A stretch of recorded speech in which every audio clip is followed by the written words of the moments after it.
Hello, I'm Rupert Sheldrake, and I'm here with Mark Vernon. Hello, Mark. Hi there, Rupert. In another of our dialogues, Sheldrake-Vernon Dialogues. And Mark, today, as we speak from our locked down homes in London, to protect us against the virus. Well, you don't need protecting against it, or at least probably not, because you've already had it. Yeah, I had it mildly, but still kind of waiting. Well, A, confirmation, did we actually have it? But I think we did. And B, so what? That remains to be answered. Anyway, I haven't, but anyway, there we are. This is a new format for us. So, Mark, what I want to talk about today is this new film that's just come out on the life and ideas of David Bohm called Infinite Potential. Not everyone's probably aware of Bohm because he's not one of the most famous scientists like Einstein, but he was a very important and influential quantum physicist, and I think went way beyond most other scientists in his deep thinking about the nature of reality, consciousness, and indeed science. And I think the film brings that out really clearly. It's a surprisingly good documentary film.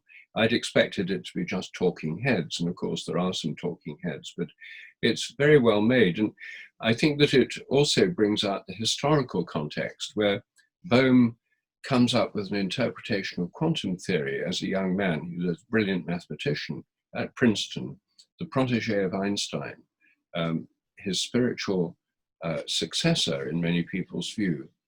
But then he goes against the predominant view among quantum physicists, particularly Robert Oppenheimer. And then I think it's very telling the way that when he publishes his paper on the quantum potential, showing that instead of being just random events, quantum phenomena may have a guiding field underlying them, an invisible guiding principles which give them shape or form. Something wasn't the way other quantum physicists thought, but which works perfectly well with the mathematics. And when Oppenheimer convened a meeting to say, we've got to try and refute Bohm, and when they found they couldn't refute him, then he said, okay, then we just ignore him. Yeah. And Bohm was from then on cast out from the scientific establishment. He was driven out of the United States because he'd had some tenuous link at some stage with some communist party people, forced into exile in Brazil, later in England. And so his life was completely transformed by this persecution by the science establishment. But he then, in a way, it was a blessing because he then went on this quest to find a deeper meaning and understanding, particularly of consciousness, which quantum theory raises as a question. And then his long friendship with Krishnamurti and his many dialogues with Krishnamurti. All this, the film brings out, I think, really well, and raises a number of deep questions about the nature of science, the scientific process, the relations between science and consciousness, and the deeper issues in quantum theory. And I thought to achieve all those things in a single film was quite remarkable. Yeah, no, I agree about the quality of the film. I was really pleasantly surprised by that and could just relax and enjoy it. It's got the talking heads. I mean, you know, big talking heads, people like Roger Penrose. It's got a lot of good use of archival material. It tells this tragic story, actually, of his ostracization from the US, but also has wonderful graphics and really tries to communicate his ideas, his way of understanding quantum theory, which you know, is quite hard to understand. I mean, I did a physics degree, and I remember vaguely hearing about the Bohm formalism of quantum theory and being told that the maths was, you know, way beyond most postgrads' maths capability as well. So it has this sort of slightly daunting feel, I think. But actually, you know, can be shown the basic ideas of it quite well. And they also show how it's being tested during Bohm's own time when he came to Birkbeck here in London. But it's ongoing now, actually, the work's ongoing. There are people trying to or both get the funding, but also perform the experiments that can show the validity of his formalism of the quantum theory. I mean, one thing that I really liked about it as well that I felt came across very strongly is how the different key figures working on quantum mechanics drew on their perception of reality, whether that be psychological or more overtly spiritual, in order to shape the way they developed the mathematics of the quantum theory. You know, so Bohm, as you say, through his dialogues with Krishnamurti particularly, had this powerful sense of the links between observer and observed, and also the idea of something implicate, therefore unfolding into the explicate and then folding back into it. That was a perception that comes from spiritual practice that can then be shown to stand up as a way of accounting for quantum phenomena. But, you know, conversely, someone like Niels Bohr, you know, the don't ask, just calculate approach, that represents a take on reality. It's not, as it were, implicit in the quantum theory. It's an approach you take to the evidence and the mathematics to try and make an account that stands up. You know, and then I guess figures like Heisenberg, who represent a different take again, you know, famous for the sense of uncertainty at the root of all things, and that, of course, Einstein so much disliked. That came again from a different tradition, a different kind of philosophical account of reality. And so the film showed for me very much how thinking that quantum physics somehow proves something about reality gets it all wrong. That this is already a kind of multi-layered approach to reality, and the physicists take all they've got into their investigations. And there's a much more complex interweaving of all these things. And, you know, as someone like Krishnamurti clearly had, if you have a perception of reality informed by spiritual practice, you should have the confidence of your own perceptions, want to investigate, want to test, want to make links for sure, but not, as it were, reach for a bit of otherwise quite poorly understood quantum mechanics in order to try and make it prop up. And so David Bohm feels a key figure for me now, for that reason, if no other, that he was very clearly trying to bring together different perceptions of reality. One worked out in the lab, one worked out in the mind, and see where that takes us. And, you know, it takes him in very, very rich directions. Yes. He was, I had several, I mean, I knew him fairly well. I had quite a number of dialogues with him, some just private discussions, but some more to do with the relation between my own ideas in science and his. We first met through Krishnamurti, who invited me to go and stay at his place in Ojai, California, when David Bohm was there. He used to spend quite a lot of time with Krishnamurti. And we took part in a film, which is still online, of a discussion about the nature of the mind with a psychiatrist, me, Bohm, Krishnamurti, and a psychiatrist. And then we had some dialogues there, sort of under the aegis of Krishnamurti. We had some without Krishnamurti. One of them was on morphic resonance and the implicate order. David Bohm was very friendly to me. I think because it was shortly, we met maybe 6 months after I'd suffered a similar thing with the scientific world, the famous editorial in Nature on called A Book for Burning, about my book, which was an attempt to expel or excommunicate me from the scientific world. So we'd undergone somewhat similar personal experiences. So we both had a kind of fellow feeling for the other. So when I met Bohm, there was this, we got on very well. I mean, he wasn't antagonistic to morphic resonance at all. In fact, he wanted to try and explore how this idea could relate to the implicate order. And the reason I was there with Krishnamurti was because Krishnamurti liked the idea of morphic resonance, because part of his teaching was that if one person undergoes a transformation, a spiritual transformation, that makes it easier for others to do it. He used to say, I am humanity. So if one person whose part of humanity undergoes this change, it affects everyone else at a distance. So, and it was a very productive dialogue, because at first his idea on the implicate order was that the implicate order is unfolded from this invisible realm.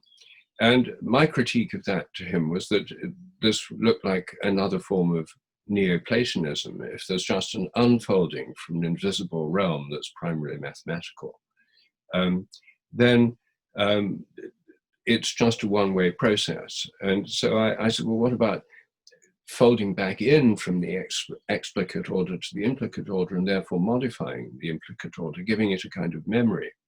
And indeed, that's what we agreed that would be the best way of seeing it. And so it ended up with a version of the implicate order with memory built in. So if rats learn a new trick in London, then rats in New York should learn it quicker, because it's been folded into the implicate order. And so what I call morphic resonance, he could call a kind of memory within the implicate order. So actually we arrived at a way in which these two seemingly very different ideas converge. And I still think this is the most promising bridge between morphic resonance and quantum theory. So I personally have a kind of investment in Bohm's approach, because it's the most friendly to my own way of thinking, and the one that makes a bridge most clearly. The trouble is, of course, that Bohm's ideas are not widely accepted within physics, largely for these cultural and historical reasons. If he'd come 10 years earlier, when quantum theory was still being formulated and stuff, he might have had a greater influence than coming on the scene when he was a young man and there were already these established figures who were bringing their own worldviews to bear on it. So I think it still provides a potential way forward, but it goes way beyond the realm of just quantum physics, because quantum physics is still about microphysical things, electrons going through double slits, or photons going through double slits. I mean, it's still about the microphysics of the very small. And what's needed is a way of a more holistic picture of organization that's not just about the smallest possible events. I mean, after all, the quantum of action is the smallest possible unit of physical change. So it's dealing with the very, very smallest of things. And to try and explain the rest of reality in terms of quantum physics is another kind of reductionism. It's saying the smallest is best and everything else has to be explained in terms of that. Now, Bohm's attitude was not reductionist, and he'd moved on in a way in his thinking far beyond quantum physics.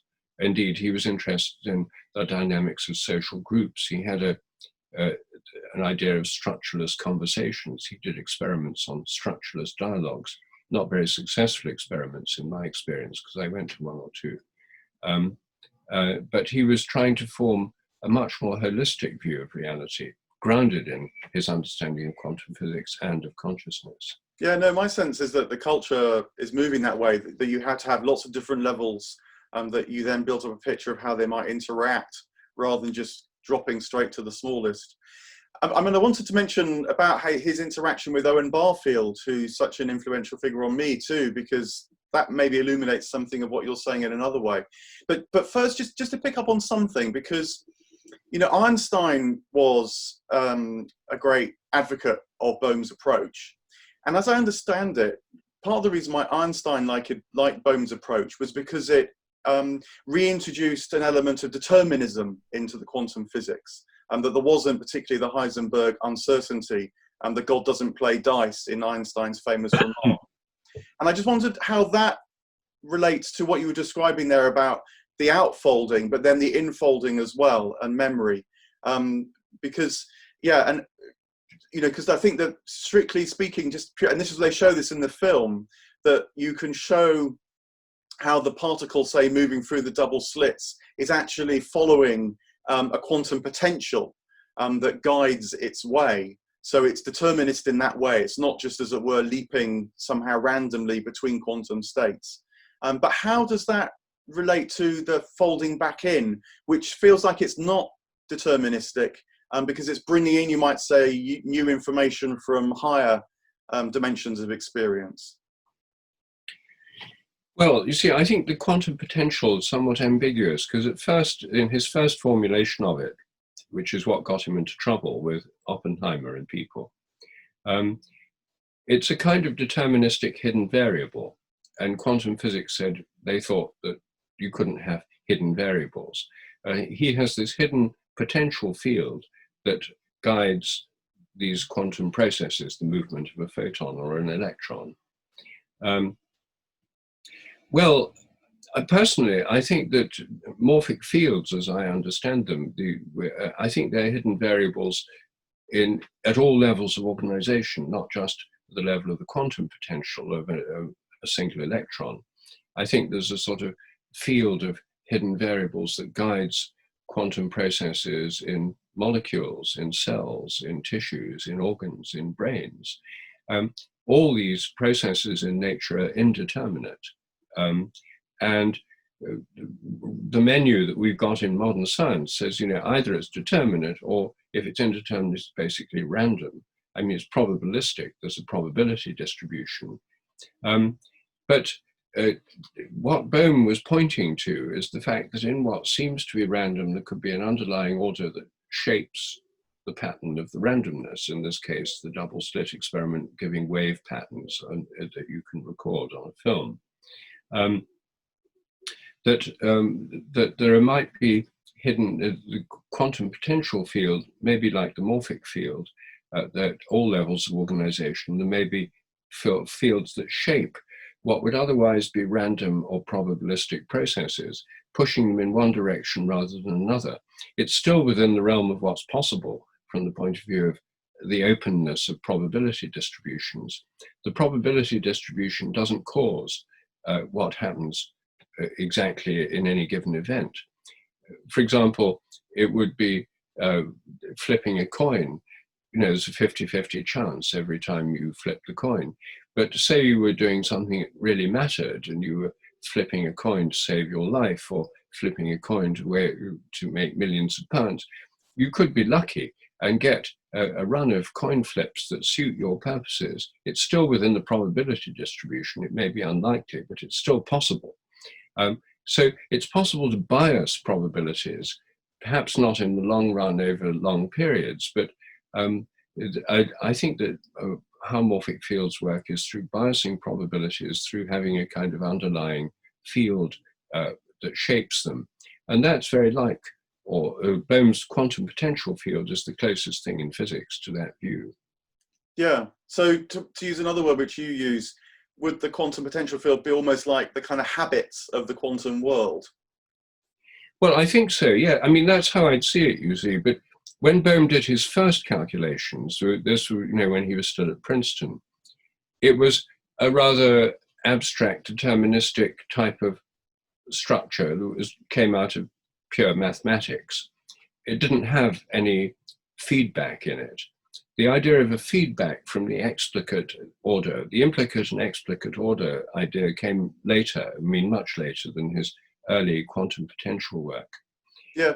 So the idea of a feedback and habits wasn't there in his original formulation, but it was there in his later thinking, where there could be this kind of morphic resonance aspect. There could be this habitual aspect. Yeah, and I think it's in the later stages in the 1970s that he had his conversations with Owen Barfield, which incidentally I got a transcription of and have put up on my website. So I'll put a link up to that if anyone's interested in reading them. But they first made contact through their interest in language, because of course Bohm also tried to devise a language that could capture some of this sense of multi-dimensional flow, as he put it, and interrelationality, folding and unfolding. And Barfield too felt that language is an expression of a dynamic, he referred to language having a kind of soul, a vitality, an intelligence that's alive, that is relating and reacting, that we can become co-authors, co-creators with when we reach for language in all the different ways that we do. And they both also were very fascinated by the role of the imagination I think Bohm actually preferred words like insight, but nonetheless, the idea that the imagination is a way that shapes the nature of the folding and the unfolding, so that when you get an insight in science, for example, you nudge the unfolding from the implicate order in a slightly different direction. So a new perception becomes possible in the explicate field. And that chimed very much with Barfield's notion of that's what imagination does. That imagination is our relating and interacting with much wider processes than just going on in our own mind, but helping to shape and form and extend and expand them. It's becoming co-creators with ultimately the divine in that Neoplatonic take on things. So much so that they had these conversations, and then there was a Festschrift to Barfield that Bohm contributed to as well. If nothing else, showing how Bohm reached to language and notions of the imagination and insight as absolutely crucial parts of this endeavor as well. That, insight is not just a scientist or someone else having a kind of random good idea, but that is somehow something we can cultivate, we can engage with much more interactively as we try and understand and develop ideas either within science or more generally within life. Yes, I mean, Bohm was probably his most important theoretical book is Wholeness and the Implicate Order. And there he's very keen to invent new languages to express the fact that all of reality is in a state of flow, that our language normally, and indeed mathematics, tends to chop it up into sort of static bits. But actually there's this underlying flow, which he called the holo movement, or the Rio mode.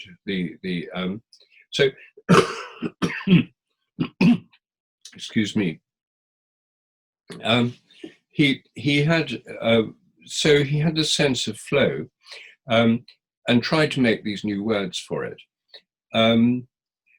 I think one of the strange things about Bohm was it was as if he was trying to reinvent the whole of philosophy. I mean, for example, the philosopher Bergson has a tremendous emphasis on the importance of flow, and his whole book, Creative Evolution, is about this flow principle. And yet, Bohm didn't seem to, he never mentioned Bergson to me.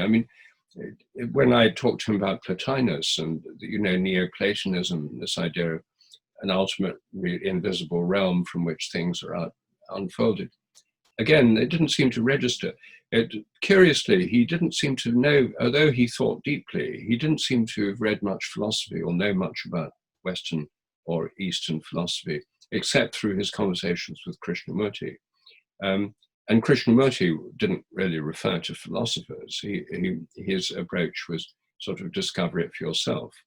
So it was a curious way in which Bohm was reinventing concepts and reinventing language and words. Although he went deep into the history of words, he was very keen on etymology. And I can see that would have made him, him and Barfield must have had a lot of overlap there. He was curiously uninterested in philosophy, as if it didn't exist or needed to be reinvented. And possibly that was Krishnamurti's influence. But it was strange, because I think if he'd actually read people like Bergson or Whitehead, he may have read Whitehead. I never heard him talk about any philosophers. It was always as if you were starting from where you are now and making it up from scratch. Yeah, well, maybe if there is a kind of Bohm revival of some kind, that might be a way it could go. That, you do get the sense with Krishnamurti that he had such penetrating insights from his own psyche, you might say, that he had plenty to work with, and just didn't have the curiosity to read elsewhere. But maybe now picking up on some of those links, it also makes me think about the resources that might be available within the more romantic traditions of science that would help develop these things as well.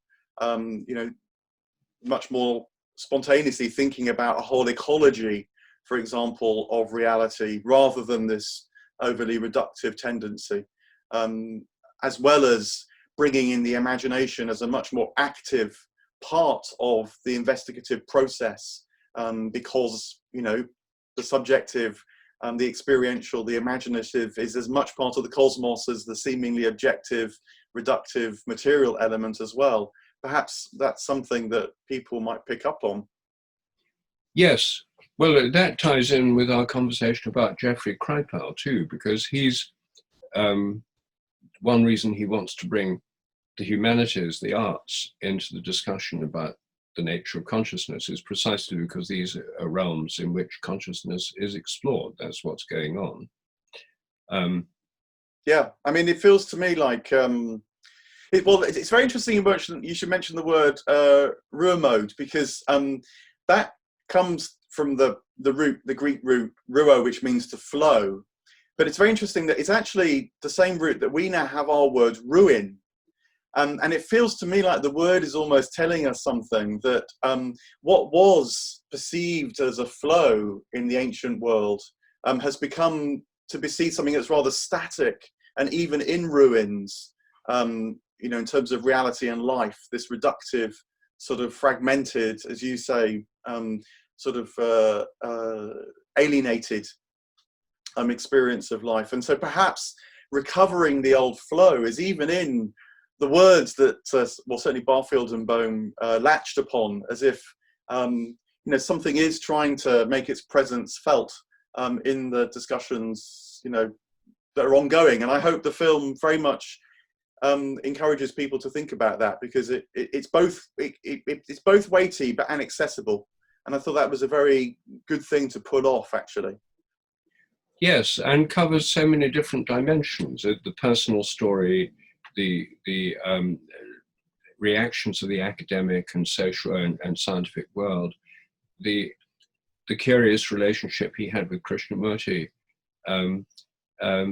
Yes, I thought it dealt with so many of those issues really well, and I think that as we've just been discussing, if Bohm's going to become an enduring influence, then he has to be related to other things, because both he and Krishnamurti had this lack of historical apart from the history of words in Bohm's case, not relating to the history of philosophy.